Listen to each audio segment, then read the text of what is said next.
Well, hello and welcome back. My name is Marianne Walker, and I am the life coach for empaths and highly sensitive people. And one of the side effects being an empath and a highly sensitive person is oftentimes we find ourselves people pleasing.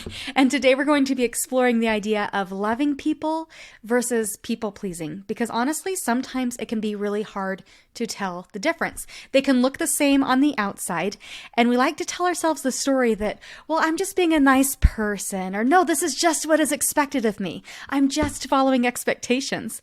But when we're able to really notice the differences between giving from a place of love versus giving through people pleasing, then this little bit of acknowledgement here in that self-awareness, it can help us to live more balanced and fulfilling lives and also minimize people pleasing. So today we're going to explore 4 differences between loving people and people pleasing, okay? And the first one is really coming to notice your motivation behind your behaviors. As I said, it's going to look very similar on the outside, but it's what's happening on the inside that is going to give us that information to let us know how it is that we're showing up and if we're loving or if we're people pleasing. Love is about how we feel about others, and people-pleasing is how we want others to feel about us. So kind of notice the directional flow of that. One is starting from the inside and moving outward, and then the other is trying to control what's happening outside of you in order to create an emotion inside of you. So ask yourself some questions. Am I giving because I genuinely want to help out, or am I giving because I want them to love and accept me? Kind of notice if you're seeking that external validation. Now, all of us seek external validation at one point or another, but just becoming more consciously aware of it can be very helpful so that we don't fall into the pattern and the trap of people pleasing. Because let's be honest, it feels good to be validated. We all want to be validated, and we're all going to seek that external validation from time to time. I know for myself, when I'm feeling especially tired or just having a hard time, I do tend to seek out more external validation. So this is a very human thing. Don't beat yourself up over it, but just kind of notice if it's becoming a pattern of behavior. So again, love is how we feel on the inside about others, and that's going to be driving our action moving outward. Whereas people pleasing is seeking that external validation and then moving that internally in order to determine our worth. So let me give you some examples quick to help you kind of visually see this.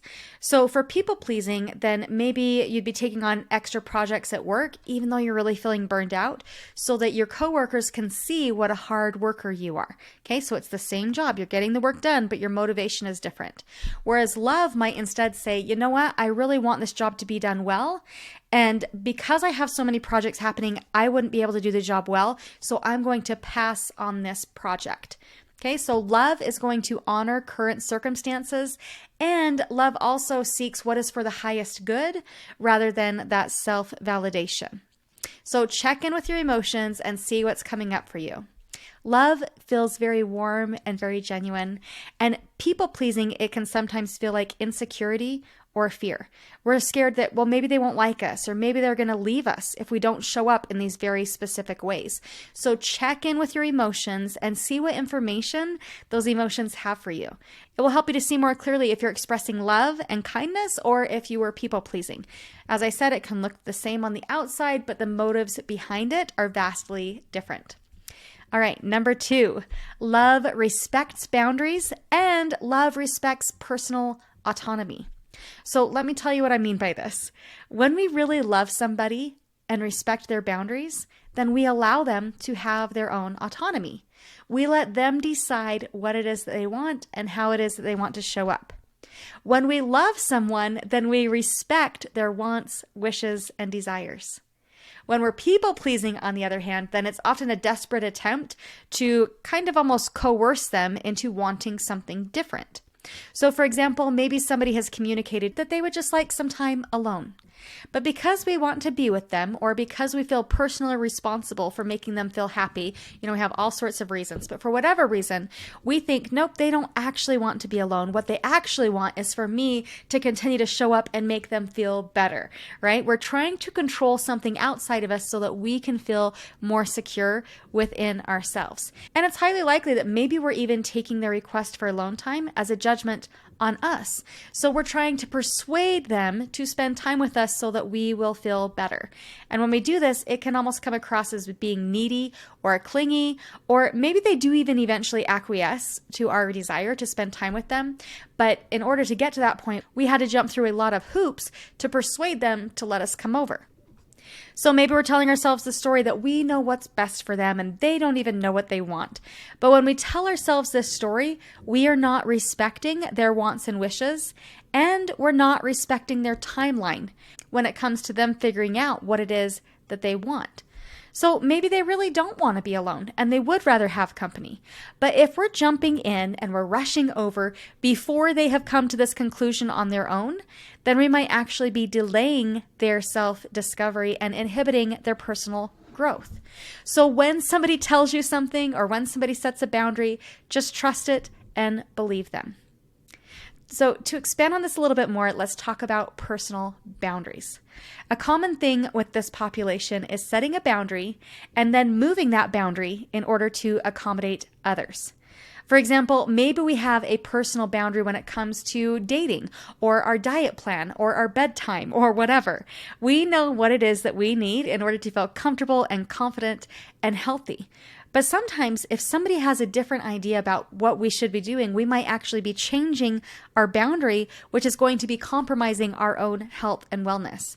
So for example, maybe you're on a date and you allow your date to get a little bit more handsy with you on this first date than you're comfortable with because you don't want to hurt their feelings. You are moving your boundary to accommodate somebody else. Or maybe you're staying up a little bit too late on a work night because your friend just wants to stay up late, right? Or maybe you find yourself gossiping with others in an effort to fit in.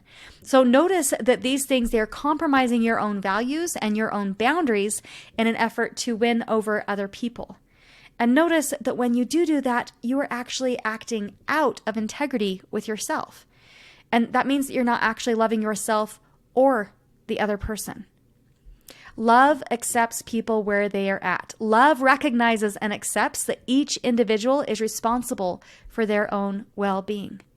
When we're acting through love, we're listening attentively to the other person's concerns. We're listening attentively to their opinions. We don't try to convince them to agree with us or to change their perspective or convince them that we are right and that they are wrong. Love is okay with hearing what their perspective is, and it loves them, right? So even if their perspective is different, we can still show up in that love and that kindness. We're not threatened by a difference of opinion when we really genuinely love somebody else. Love creates empathy. Love creates understanding. Love creates acceptance. So rather than trying to persuade, love says, oh, well, that's interesting. Tell me more. I didn't know that you were feeling that way about this current situation. Can you please tell me more about that? It's approaching conversations through the lens of compassionate curiosity rather than defensiveness or manipulation. Love accepts people where they are at. Love seeks authentic connection, and this allows both parties to live mask-free. I recently saw something on social media that I'll probably end up doing a whole episode on just that one thing because I absolutely loved it. But this guy was talking about this gentleman where somebody asked him, hey, who's your best friend? And he said, well, I haven't really thought about this since I was like 12 years old because does that really matter? So then the question was reframed. And the question was reframed to say, okay, well, who are you most filter-free with when you're in their presence?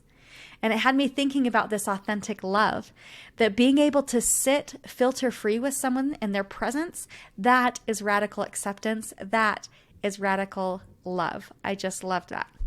All right, number 3, people-pleasing prioritizes acceptance, whereas love prioritizes genuine connection. When we are people-pleasing, we're not showing up as our authentic self. Instead, we're showing up as who it is that we think the other person wants us to be. So, for example, if you think that the other person wants you to be a bubbly night owl who loves Mexican food, then that's who you're going to be showing up as in their presence. Even though really, then you might be somebody that goes to bed at 8:30 every night and you have severe acid reflux, and so Mexican food is honestly your last choice. Or maybe you think that the other person, they want you to like a certain kind of music or a certain activity or a certain sport. And so you can tell yourself and convince yourself that, well, I must like those things, otherwise I won't be accepted. But this kind of people pleasing, it's not sustainable and it doesn't create that genuine connection that we are all looking for. Love is okay with differences. Love lets people be whoever it is that they are. It lets people be dog people or cat people without trying to change them. Love is okay with stating an opinion and then letting other people know in a respectful way when you have a different view. And we're able to have those conversations just to see, okay, well, let's have a conversation and see if that's a deal breaker or not. Because it's okay for us to see things differently, and love knows that. Love knows that we can be different, and it's okay. Love knows that showing up authentically is the only way to find true, genuine connection. And guess what? When we're okay with differences, then we're actually able to love people more. We can see them as unique individuals and love them even more, and that's fantastic. Sometimes when we're feeling insecure, then we have this tendency to seek acceptance over true love and connection. And sometimes we might see this with dating, right? So like we all have that friend who is just so in love with love that sometimes they overlook true compatibility. And we can see it from the outside that, boy, they're really not compatible, but I can see that they're really enjoying having this person pursue them, right? Or maybe you have recognized that you are that friend. It's okay. Be patient with yourself. Self-awareness is the first step when it comes to really creating lasting change. You are exactly where you need to be. You are creating that self-awareness. And moving forward, you can be more conscientious about seeking that true compatibility and belonging over acceptance. And for more on this, I encourage you to go and check out episode 2. I'll link it in the show notes, but it's titled, You Are Not For Everyone, and That's Okay. Right? So go and check that out. You are lovable. And focusing on that true connection and belonging will actually increase your capacity for love. All right, number 4, self-worth versus self-respect. People-pleasing is highly concerned with self-worth, and it oftentimes makes our own self-worth conditional upon what it is that we can do for others. So for example, maybe your self-worth is determined by how many friends you have on social media, or how many people you text during the day. Maybe it's determined by how many people you personally reach out to, or how many meals you deliver, or how many things you volunteer for. And these are all good things, right? It's just fine to have friends on social media and to volunteer for things. But just notice if you're allowing these things to determine your self-worth. And if so, then you might actually be creating attachments through the lens of people-pleasing rather than through that genuine love and connection. And I just want you to know, you already do have inherent worth just because you are. You don't have to do anything. So let's kind of shift that a little bit more into love. Love values self-respect. It allows you to have autonomy. We've talked about allowing other people to have autonomy, but love also allows you to have personal autonomy. And when you value you, it makes boundary setting so much easier. For example, if you value your sleep and you know how much you need in order to function the next day and fulfill your own personal priorities the next day, it makes it a lot easier to set a boundary when it comes to how late you're going to be out that night. If you value and respect your own personal sobriety, it's going to make it that much easier to decline offers into places and spaces that would compromise your sobriety. If you value and respect your time with family, it makes it that much easier to set a boundary with that friend that always wants to pull you away. There is room for respect for all parties. So just notice if your brain is trying to tell you that this is an either-or situation, and do not compromise your own self-respect in order to appease other people. So as additional side note, sometimes love does say no. Sometimes love says, I'm not going to remain in a relationship where I'm being treated this way. Sometimes love says, I love you enough to let you learn how to navigate this on your own. Sometimes love says, I love you enough to let you decide how it is that you're going to show up in this relationship. And I love myself enough to give myself the opportunity to decide consciously how I want to respond to your treatment, to allow myself to really question, say, okay, is this relationship honoring of who I am? Does it help me to be my best and highest self? Does it support the life that I want to create? It seeks out that true love and connection. Love is not a doormat. And if you're feeling like a doormat, you might actually be people-pleasing rather than showing up through that lens of love. So just to summarize, love is about how we act and behave because of how we feel about others. People pleasing is how you act and behave in order to get others to feel a certain way about you. Love respects boundaries and personal autonomy. People pleasing ignores personal boundaries and autonomy.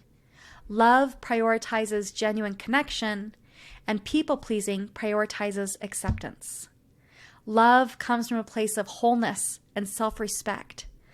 People-pleasing sometimes acts a little bit out of integrity with self, hoping that others will come to respect us. But you being out of alignment with your own integrity means that you are not loving and accepting yourself. So if you would like some help and support breaking free of your people-pleasing tendencies, come and work with me. I put all of my contact information in the show notes, and I would love to work with you.